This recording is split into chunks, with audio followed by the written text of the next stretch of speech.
Ffenna abakkiririza mu Bukristaayo tukimanyi bulungi nti Mukama waffe Yesu Kristo yakwatibwa n'abonyaabonyezebwa era n'attibwa ng'akomererwa ku musaalaba. Kale bwe luti olunaku luno lwatuumibwa olwokutaano olutukuvu era lujjukirwa n'okutambuza ekkubo ly'omusaalaba nga Yesu bwe yakola. Tusimbudde ku All Saints Cathedral e Nakasero, embeera bwetyo bweri tutambuza kkubo lya musaalaba era nga tukulembeddwamu Ssaabalabirizi w'ekkanisa ya Uganda Samuel Stephen Kazimba Mugalu. Buli bwe tutuuka, buli ango yonna bwe tutuuka tusobola okubeera nga ayogerako eri abantu olutuuka mu nkulungo, emmotoka zonna zisibwa, bodaboda ne ziyimirira n'asobola okubeera ng'atuusa obubaka bwe eri abakkiriza ba Mukama Katonda. Era babuuliridde okubeera nga tukyuse endowooza zaffe olunaku luno lutwalibwe ng'ekyokulabirako, lutwalibwe nga okyuka mu mbeera zo, abali b'enguzi abakonyeeko na buli kimu okulaba nga bwe kitambula.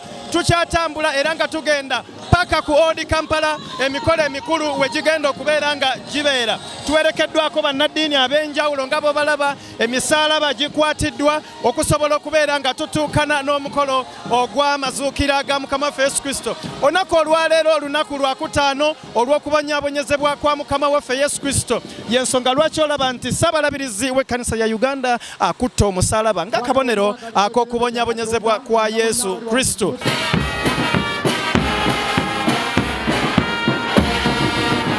Olwaleero Ssaabalabirizi w'ekkanisa ya Uganda Dr. Samuel Stephen Kazimba Mugalu akulembeddemu Abakristaayo okuva ku kkanisa y'abatukuvu bonna eya All Saints Church e Nakasero nga yeetisse omusaalaba okutuukiriza embeera Yesu gye yayitamu.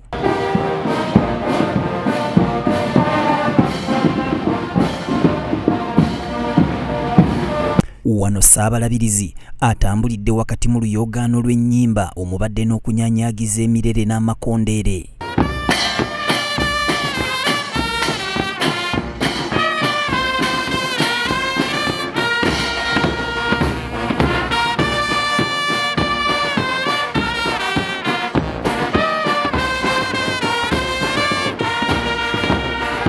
Ebyokwerinda byo bibadde gguluggulu okusobozesa abakkiriza okutambula awatali nkenyera yonna era ng'abasirikale b'oku nguudo obwedda bakola butaweera anti nga beetalanga nnamutala omunyageko ente.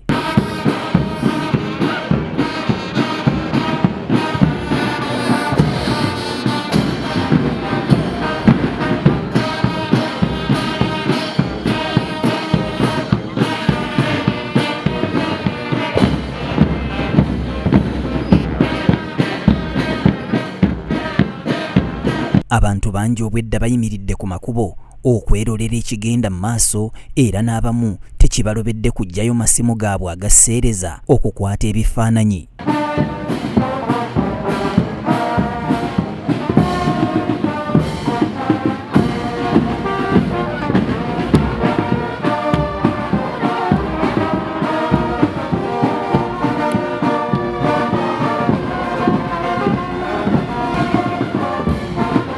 Ssaabalabirizi obwedda buli lwatuuka mu nkulungo n'amasaŋŋanzira abantu bonna obwedda bayimirira kw'ossa n'ebidduka ne bawuliriza ekigambo kya Katonda era bw'atyo n'abasabira omukisa. Mukama tulyasamanyiza abantu betwagala taata ne tukola abali ku pikipiki, abali mu mmotoka, abalina bye mutunda tubasabidde omukisa. Mukama wasinkane mwera kitaffe n'omwana n'omwoyo omutukuvu. Wano Ssaabalabirizi akubiriza bannayuganda okukozesa olunaku luno okwezza obujja okwewala emize emibi bwe giti emigugu gyabwe gyonna gitwalibwa eggologoosa olunaku olwaleero. Leero lwe lunaku olw'okulokoka kwo. Omuwandiisi wa Zabbuli kyeyavaaga leero bw'onoowulira eddoboozi lye tokakanyaza mitima gyammwe.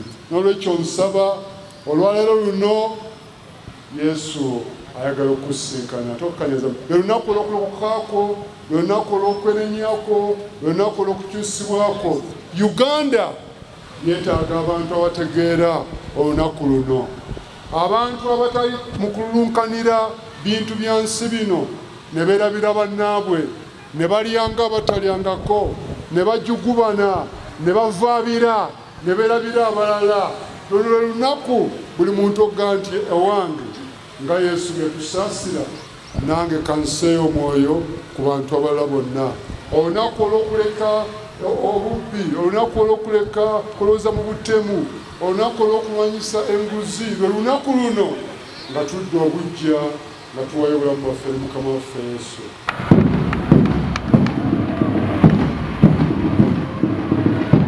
nga bwe kiri nti omumpi wakoma wakwata waliwo abeebajjirizaayo obusaalaba obutono bwe basobola okwetikka nabo basobola okutuukana n'omukolo bo abalabye ababadde ku makubo obwedda banyumirwa ekigenda mu maaso newankubadde nga waliwo obwedda bekiwunyira ziizi era nga batambula tebeefiirayo.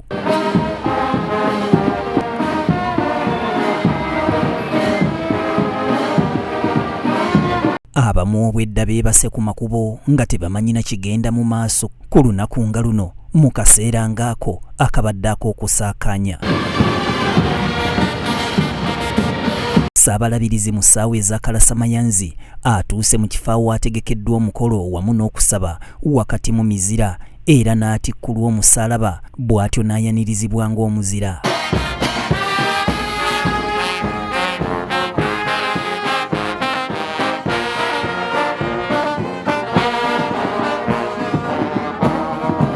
Oluvannyuma ebibinja by'abantu ebirala okuva mu nzikiriza n'amasinzizo ag'enjawulo nabyo bituuse okusobola okwetaba ku mukolo era obwedda buli atuuka nga bamutikkula omusaalaba nga gutwalibwa eggologoosa awaategekeddwa.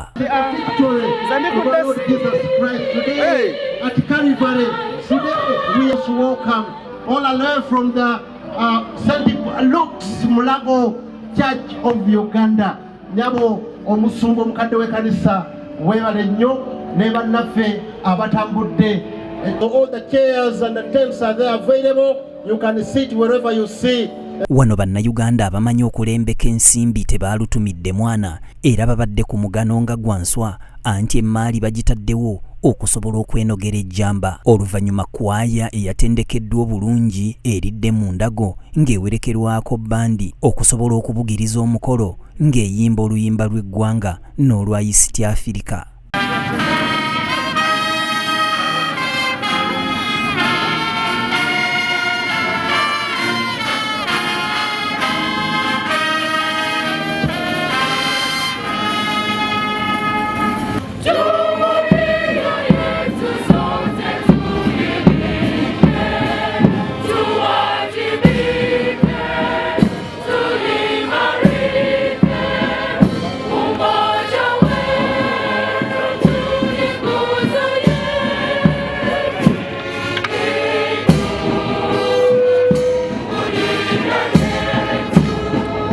Okutambuza ekkubo ly'omusaalaba kabonero ak'okujjukira okubonyaabonyezebwa kwa Yesu Kristo bwe yabonyaabonyezebwa n'atwalibwa eggologoosa era bw'atyo n'akomererwa. Olunaku olwo bamwetissa omusaalaba ne bamutambuza mu nguudo nga bamukuba atulugunyizibwa ne yeetissibwa n'engule ey'amaggwa era nga ku mulundi ogwo yeetikka ebibi byaffe byonna emigugu gyaffe gyonna n'agyetikka n'agitwala eggologoosa ffe tusobole okulokolebwa era tubeere balamu.